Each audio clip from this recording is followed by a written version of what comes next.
നമസ്കാരം. സന്ധ്യാദീപത്തിലേക്ക് എല്ലാ സജ്ജനങ്ങൾക്കും സ്വാഗതം.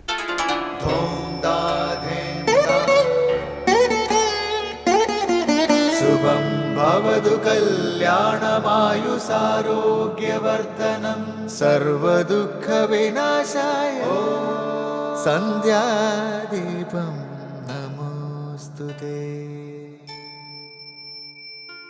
നാമം ജപായനം പുണ്യം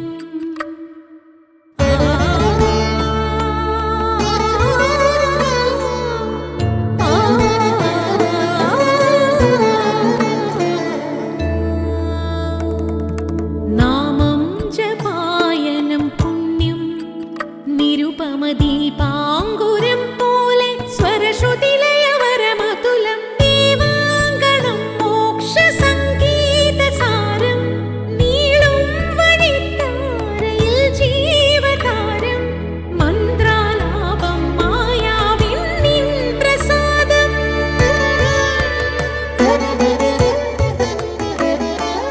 ഇരുൾ നീങ്ങിയുണരുന്ന തെളിനാളദീപം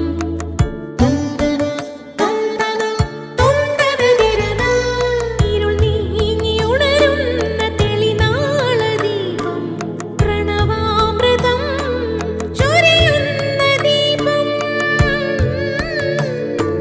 ദീപം ദീപം ദീപം ദീപം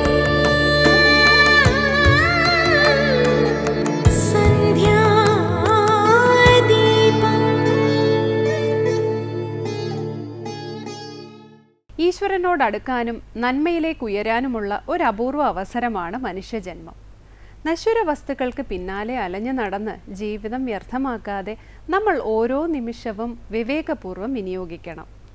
ഓട്ടപാത്രത്തിലെ വെള്ളം ഓരോ നിമിഷവും തുള്ളിത്തുള്ളിയായി നഷ്ടമാകുന്നത് പോലെ നമ്മുടെ ആയുസ് ഓരോ നിമിഷവും തീർന്നുകൊണ്ടിരിക്കുകയാണ്.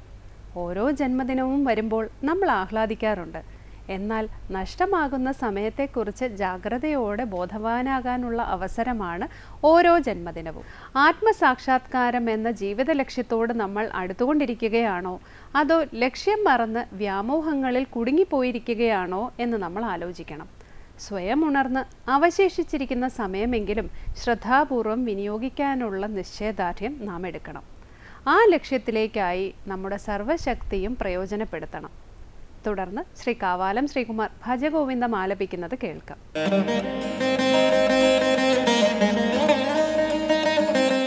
മാ കുരു ധനജന യൗവന ഗർവം ഹരതി നിമേഷാത് കാല സർവം.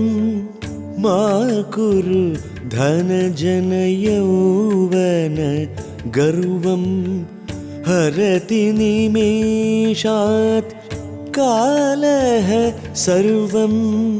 മായാമയമിദമഖിലം ഹിത്വാ മായാമയമിദമഖിലം ഹിത്വാ ബ്രഹ്മപദം ത്വം പ്രവിശ വിദിത്വാ.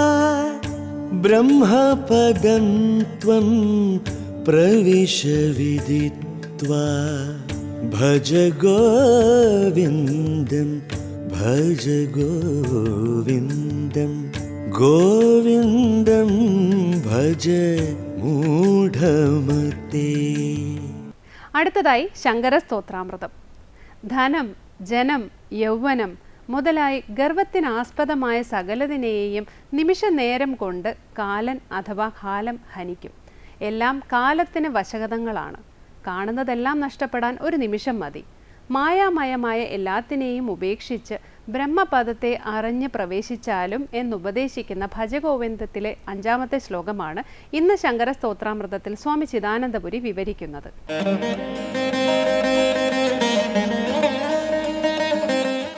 ഭജഗോവിന്ദം എന്ന ലോകപ്രസിദ്ധമായ മോഹമുദ്ഗരം എന്ന കൃതിയിലെ 5-ാം ശ്ലോകമാണ് നമ്മൾ ശ്രദ്ധിക്കുന്നത്.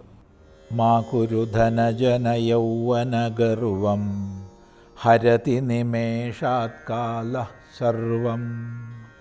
മായാമയമിതമഖിലം ഹിത്വാ ബ്രഹ്മപദം ത്വം പ്രവിശ വിദിത്വാ. ധനജന യൗവന ഗർവം ചെയ്യരുതേ. ഒരു നിമിഷ നേരം കൊണ്ട് ഇതെല്ലാം കാലം നശിപ്പിക്കും, അഥവാ കാലൻ നശിപ്പിക്കും. രണ്ടും ആവാം.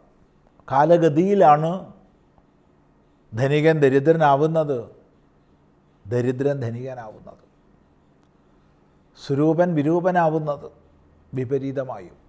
ധാരാളം പരിജനങ്ങളും സുഹൃത്തുക്കളും ഒക്കെ ഉള്ളവർ എല്ലാവരാലും ഉപേക്ഷിക്കപ്പെടുന്നതിന് ഒരു നിമിഷം മതി. ഒന്നുകിൽ ധനസമ്പത്തി പോയാൽ മതി, അല്ലെങ്കിൽ സമൂഹത്തിൽ എന്തെങ്കിലും ഒരു ചീത്തപ്പേര് വന്നാൽ മതി. അത്രയേ ഉള്ളൂ. അപ്പോൾ ഇതിലൊന്നും ഗർവം ഉണ്ടാവരുതേ എന്ന് ഉപദേശിച്ചു. പിന്നെ എന്ത് ചെയ്യണം? മായാമയമിതമഖിലം ഹിത്വാ. മായാമയം ഇതം അഖിലം ഹിത്വാ. ഇതെല്ലാം മായാമയമാണെന്നറിഞ്ഞ് ഉപേക്ഷിച്ചിട്ട്. ഇതെല്ലാം എന്ന് പറഞ്ഞാൽ സാമാന്യമായി ഇത് എന്നുള്ളതിന് ഇന്ദ്രിയ പ്രത്യക്ഷമായത്, നമ്മൾ നേരിട്ട് കാണുന്ന, നേരിട്ട് അനുഭവിക്കുന്ന, നേരിട്ട് അറിയുന്ന എന്നാണ് അർത്ഥം. അപ്പം നാം നമ്മുടെ ചുറ്റും കാണുന്ന ഈ പ്രകൃതി, ഈ പ്രപഞ്ചം, അതിലെ വിഷയജാലങ്ങൾ, സ്വന്തങ്ങൾ, ബന്ധങ്ങൾ, എൻ്റെകൾ, നിൻ്റെകൾ, ഇതെല്ലാമാണ്. എന്നാൽ വേദാന്തശാസ്ത്രത്തിൽ നമ്മൾ ഇതെന്ന് പറയുന്ന സമയത്ത് കേവലം ഇന്ദ്രിയ പ്രത്യക്ഷമായത് മാത്രമല്ല, 11 ഇന്ദ്രിയങ്ങളെ കൊണ്ടും യുക്തി കൊണ്ടും ശാസ്ത്രത്തെ കൊണ്ടും എന്തെന്തറിയാൻ സാധിക്കുന്നുണ്ടോ അതിനെ മുഴുവൻ ഇതം എന്നുള്ള ശബ്ദം കൊണ്ടാണ് നിർദ്ദേശിക്കുക. അപ്പോൾ ഇന്ദ്രിയങ്ങളിലൂടെ അറിയപ്പെടുന്നത്, യുക്തിപൂർവ്വം അനുമാനിക്കപ്പെടുന്നത്, ശാസ്ത്രങ്ങളിലൂടെ വെളിവാക്കപ്പെടുന്നത്, അങ്ങനെയുള്ള എല്ലാം ഇതം എന്നുള്ള ശബ്ദത്തിന് കീഴിൽ വരും. അപ്പോൾ ഇതെല്ലാം മായാമയമാണ്, മായികമാണ്. ഉണ്ടെന്ന് കാണപ്പെടുന്നു, അനുഭവിക്കപ്പെടുന്നു, അറിയപ്പെടുന്നു. എന്നാൽ പരമാർത്ഥ തത്വനിരൂപണം ചെയ്യുമ്പോൾ സദ്ഭിന്നമായിട്ടില്ല എന്ന് മനസ്സിലാവുന്നു. സ്വപ്നത്തിൽ നമുക്ക് സുഖം, ദുഃഖം, മാനം, അപമാനം ഇത്യാദി എല്ലാം തോന്നുന്നുണ്ട്. നമ്മൾ സുഖിക്കുന്നുണ്ട്, ദുഃഖിക്കുന്നുണ്ട്, മാനാപമാനങ്ങൾ അനുഭവിക്കുന്നുണ്ട്. എന്നാൽ അവിടെ അനുഭവിക്കുന്ന തന്നിൽ നിന്ന് ഭിന്നമായിട്ടൊരു ദൃശ്യപ്രപഞ്ചം ഇല്ല എന്ന്, ഉണ്ടായിരുന്നില്ല എന്ന് ഉണരുമ്പോൾ നമുക്ക് മനസ്സിലാവുന്നുണ്ട്. ഇതുപോലെയാണ് ഈ മായികമായ പ്രപഞ്ചത്തിലെ സകല വസ്തുജാലങ്ങളും. ഇപ്പോൾ ഇങ്ങനെയാണെന്ന് പറയാം, ഇവിടെ ഇങ്ങനെയാണെന്ന് പറയാം, അല്ലാതെ ഇത് ഇങ്ങനെ തന്നെയാണെന്ന് പറയാൻ വയ്യ. ആണവിക ഘടനയിൽ ഒരു ചെറിയ വ്യത്യാസം വന്നാൽ മതി. ഇപ്പം നമ്മളൊരു മുട്ടസൂചിയുടെ അഗ്രം എന്ന് പറയുന്നത് 1 ഏക്കർ 2 ഏക്കർ വലുതാവാം, വിസ്തൃതമാകാം. അഥവാ അത്ര വിശാലമായൊരു പ്രദേശം ചുരുങ്ങി ഒതുങ്ങുകയും ചെയ്യാം. അത്ര ആപേക്ഷികമാണ് ഈ നിലനിൽപ്പ് മുഴുവൻ.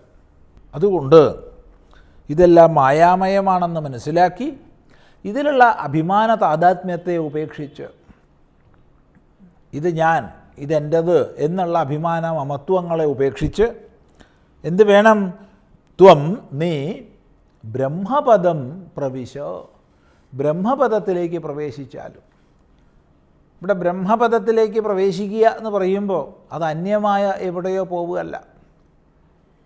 വൈകുണ്ഠം, കൈലാസം തുടങ്ങിയ ലോകാന്തരങ്ങളിലേക്ക് പോകുന്നത് പോലെ, അഥവാ ഈ ലോകത്തിൽ വ്യത്യസ്തങ്ങളായ സ്ഥലങ്ങളിലേക്ക് പോകുന്നത് പോലെ അല്ല ബ്രഹ്മത്തിലേക്ക് പ്രവേശിക്കുക എന്ന് പറഞ്ഞാൽ. മറിച്ച് തൻ്റെ സ്വരൂപം ബ്രഹ്മസ്വരൂപമാണെന്നറിയുക. അറിവ് തന്നെയാണ് അവിടെ പ്രവേശം. ഇത്രയും കാലം ശരീരേന്ദ്രിയ മനോബുദ്ധികളോട് താതാത്മ്യപ്പെട്ട് അവയുടേതായ സവിശേഷതകൾ മുഴുവൻ തൻ്റെ സവിശേഷതയാണെന്ന് തെറ്റിദ്ധരിച്ച് കഴിയുകയായിരുന്നു. അങ്ങനെ താൻ വിലക്ഷണമായൊരു ഭാവം സൂക്ഷിച്ചിരുന്നു. ഞാൻ ആണെന്നും പെണ്ണെന്നും, ഞാൻ ബ്രഹ്മചാരിയെന്നും ഗൃഹസ്ഥനെന്നും വാനപ്രസ്ഥനെന്നും സന്യാസിയെന്നും, ഞാൻ ഇന്ന ലിംഗം അഥവാ ഇന്ന നാട്ടുകാരൻ, ഇന്ന ഭാഷക്കാരൻ, ഇങ്ങനെയൊക്കെ നമ്മളെ തന്നെ പരിമിതപ്പെടുത്തിയിരുന്നു. എന്നാൽ താൻ പരമാർത്ഥത്തിൽ സച്ചിദാനന്ദ സ്വരൂപമാണ് എന്ന ബോധം സാക്ഷാത്കരിക്കുമ്പോൾ താൻ തന്നെയാവുകയാണ്. അന്യഭാവങ്ങൾ താനേ കൊഴിഞ്ഞൊഴിഞ്ഞു പോവുകയാണ്. ആ സ്വരൂപപ്രാപ്തിയാണ് ബ്രഹ്മവേദ ബ്രഹ്മൈവ ഭവതി എന്ന് ശ്രുതി പറയുന്ന. ബ്രഹ്മജ്ഞൻ ബ്രഹ്മമായി തീരുന്നു. അവിടെ തീരുകയല്ല, അത് തന്നെയായിരുന്നു, അത് തന്നെയാണ്, അത് തന്നെ ആയിരിക്കും. പക്ഷേ അജ്ഞാനത്തെ കൊണ്ട് ഈ സത്യം പ്രകാശിക്കാത്തത് കൊണ്ട് അന്യഭാവം തോന്നിപ്പോയി. ആ അന്യഭാവം മുഴുവൻ നീങ്ങി അഹം ബ്രഹ്മാസ്മി എന്നുള്ളതായ ബോധം, ഞാൻ തന്നെയാകുന്നു പരമസത്യസ്വരൂപൻ എന്നുള്ള ബോധം പ്രകാശിക്കുന്നതാണ് വാസ്തവത്തിൽ ഈ ബ്രഹ്മപദത്തിലേക്ക് പ്രവേശിക്കുക എന്ന് പറഞ്ഞാൽ. അത് വ്യക്തമാക്കുകയാണ് വിദിത്വാ അറിഞ്ഞിട്ട്, ബ്രഹ്മപദം വിദിത്വാ ത്വം പ്രവിശ, ബ്രഹ്മപദത്തെ അറിഞ്ഞിട്ട് നീ പ്രവേശിക്കൂ. അവിടെ അറിയലും പ്രവേശിക്കലും ഒന്നിച്ചാണ്, സമകാലത്തിലാണ്. ഇന്നറിയുകയും നാളെ പ്രവേശിക്കുകയുമല്ല. വേദാന്തശാസ്ത്രത്തിൻ്റെ പ്രാഥമിക പഠന സന്ദർഭത്തിൽ തന്നെ നമ്മൾ കേട്ട് മടുത്തിട്ടുണ്ടാവും കയറിൻ്റെയും പാമ്പിൻ്റെയും ദൃഷ്ടാന്തം മാറ്റി പറഞ്ഞതുകൊണ്ട് ഒരു പ്രയോജനവും ഇല്ല. അവിടെ കയറാകുന്ന വസ്തുവെ മന്ദപ്രകാശത്തിൽ അറിയാതിരുന്നപ്പോൾ അതിൽ അന്യവസ്തു ആരോപണം ചെയ്തു, അത് സർപ്പമാണെന്ന് ആരോപണം ചെയ്തു. ആ ആരോപണം നിലനിൽക്കുന്ന കാലത്ത് അയാളെ സംബന്ധിച്ച് അത് സർപ്പം തന്നെയാണ്. അത് സർപ്പമായിരുന്നെങ്കിൽ എന്തെല്ലാം ഭയവും ഉദ്വേഗവും ഒക്കെ ഉണ്ടാകുമായിരുന്നു, അതൊക്കെ ഉണ്ട്. എന്നാൽ പ്രകാശത്തിൽ പരീക്ഷ ചെയ്തപ്പോഴോ തിരിച്ചറിഞ്ഞു അത് സർപ്പമല്ല, അത് കയറാണ്, കയറിൻ്റെ തുണ്ടാണെന്ന്. ഇവിടെ സർപ്പമാണെന്ന് കാണപ്പെട്ടപ്പോഴും അത് കയറ് തന്നെയായിരുന്നു, അത് കയറാണെന്ന് അറിഞ്ഞപ്പോഴും അത് കയറായി. എന്നാൽ സർപ്പമാണെന്ന ഭാവനയിൽ നിൽക്കുന്ന സമയത്തും അത് കയറാന്ന് മനസ്സിലാവുന്നില്ല, കയറായിരിക്കെ തന്നെ. ഇതേപോലെ തൻ്റെ സ്വരൂപബോധത്തിൽ താൻ ബ്രഹ്മം തന്നെ എന്ന തിരിച്ചറിവിൽ താൻ ബ്രഹ്മമായി. അപ്പോൾ ആദ്യം ബ്രഹ്മമായിരുന്നില്ലേ? ആദ്യമായിരുന്നു, പക്ഷെ അത് അറിയാതെ പോയി. അതുകൊണ്ട് അവഗതിരേവ ഗതി, അറിവ് തന്നെയാണ് അവിടെ ഗതി. അവഗതിരേവ ഗതി, അറിവ് തന്നെയാണ് ഗതി. ആ അറിവ് ഗതിയെന്ന് സൂചിപ്പിക്കുകയാണ് വിദിത്വാ ബ്രഹ്മപദം പ്രവിശ എന്ന പ്രയോഗം. നല്ലപോലെ മനനം ചെയ്യുക.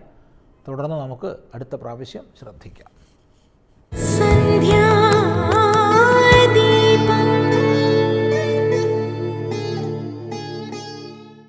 തുടർന്ന് സനാതനധർമ്മം. ക്രോധം നിയന്ത്രിക്കാൻ കഴിയാത്തവർ ഗതിയില്ലാതെ അശാന്തരായി അലയേണ്ടി വരും. നിസ്സാര കാരണത്താൽ അംബരീഷിനെ ശിക്ഷിക്കാൻ ഒരുങ്ങിയ ദുർവാസാവിനും ഈ ഒരു ഗതിയാണ് സംഭവിച്ചത്. ജീവിതത്തിൽ ക്രോധം എത്രത്തോളം അപകടമാണെന്ന് ദുർവാസാവിൻ്റെ അനുഭവത്തിലൂടെ വിവരിക്കുകയാണ് ഇന്ന് സനാതനധർമ്മത്തിൽ സ്വാമി ബ്രഹ്മസ്വരൂപാനന്ദ.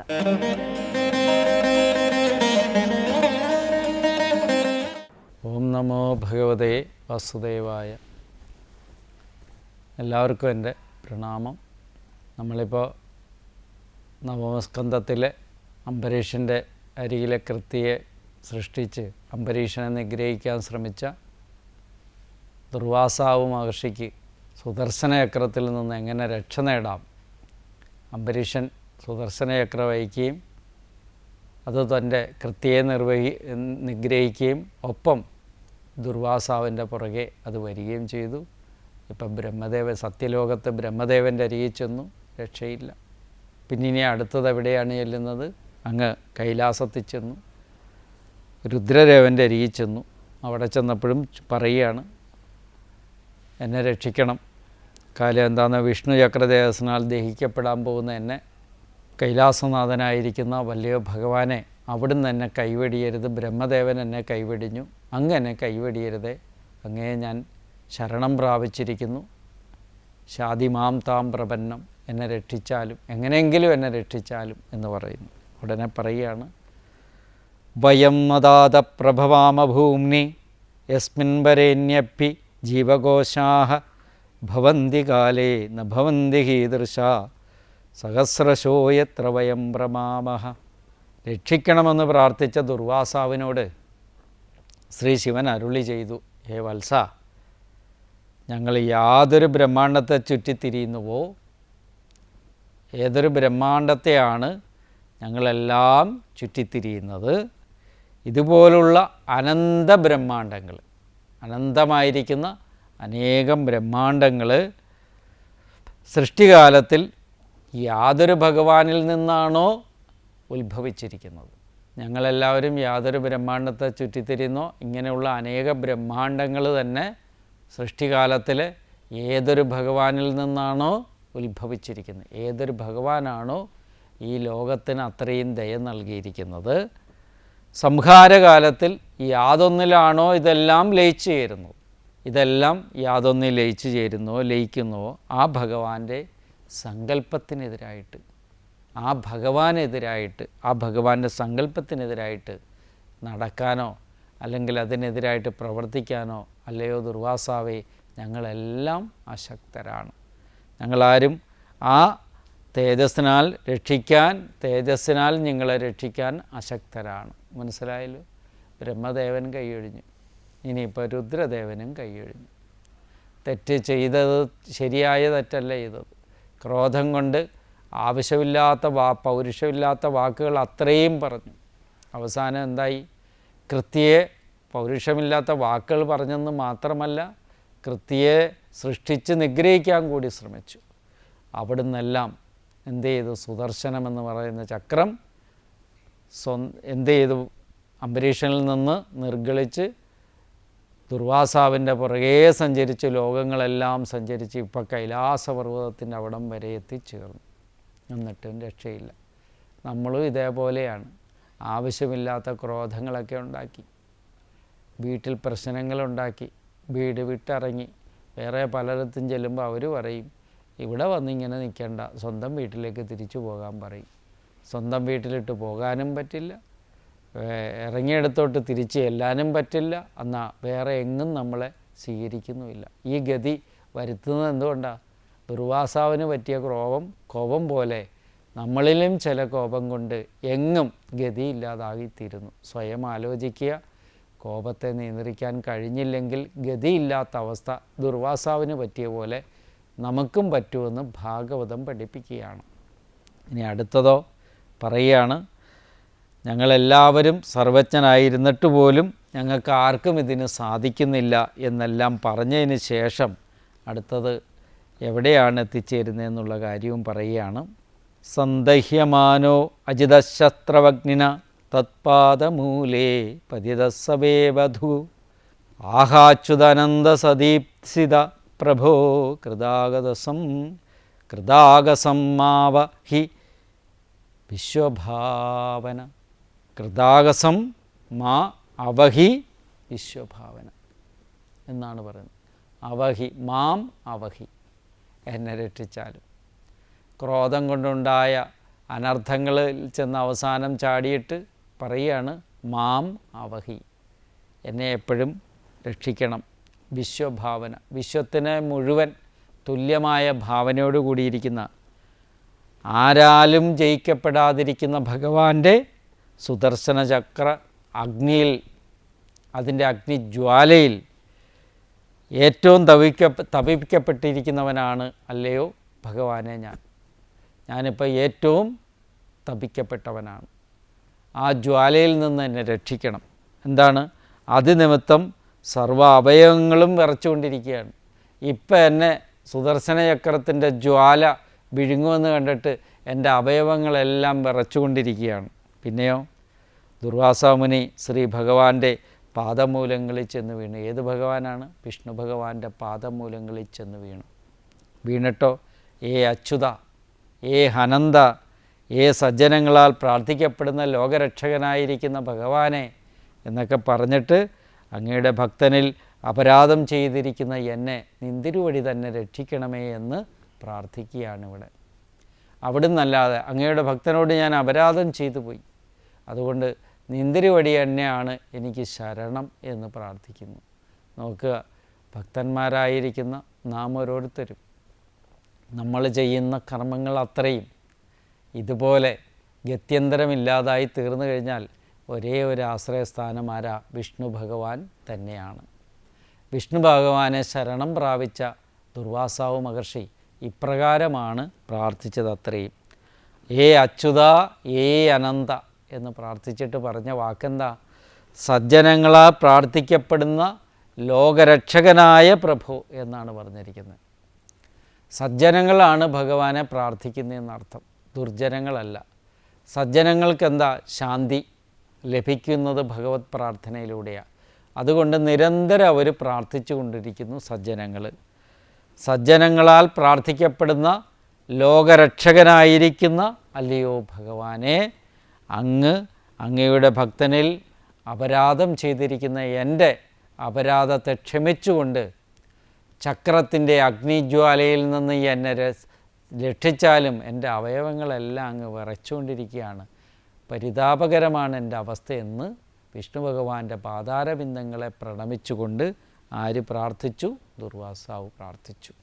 നോക്കുക, ആപത്തുകൾ സ്വയം വരുത്തി വയ്ക്കുന്നത് അവനവൻ്റെ കർമ്മങ്ങളാണെന്നുള്ള കാര്യം ഇവിടെ എടുത്തു പറയുന്നുണ്ട്. മനസ്സിലായല്ലോ? നിങ്ങൾ ചെയ്യുന്ന കർമ്മത്തിലൂടെയാണ് നിങ്ങൾ ആപത്തിലേക്ക് ചെന്ന് ചാടുന്നത്. അതുകൊണ്ട് ചെയ്യുന്ന കർമ്മങ്ങൾ അത്രയും ശ്രദ്ധയോടെ നിരീക്ഷിച്ച് ചെയ്താൽ ഇങ്ങനെയുള്ള ആപത്തുകളിൽ ചെന്ന് ചാടാണ്ടിരിക്കാൻ നമുക്ക് സാധിക്കും. ആപത്തുകൾ ആർക്കും വരാണ്ടിരിക്കട്ടെ എന്ന് പ്രാർത്ഥിക്കുന്നു. നമസ്കാരം.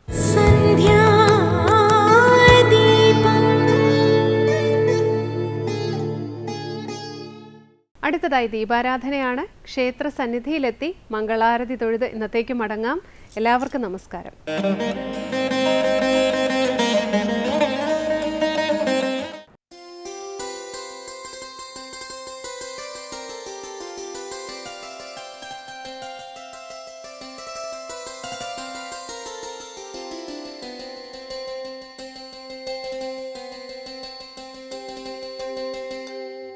ശംഖം ചക്രം കപാലം ത്രിശിഖസുമസലൗ തർജനീം ചാപബാണം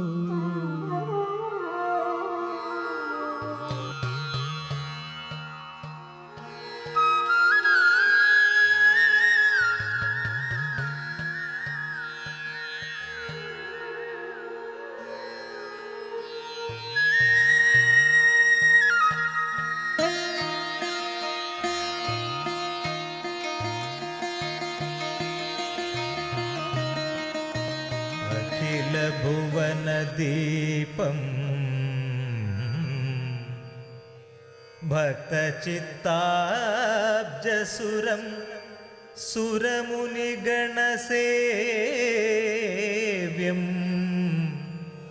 തത്വമസ്യാദിലക്ഷ്യം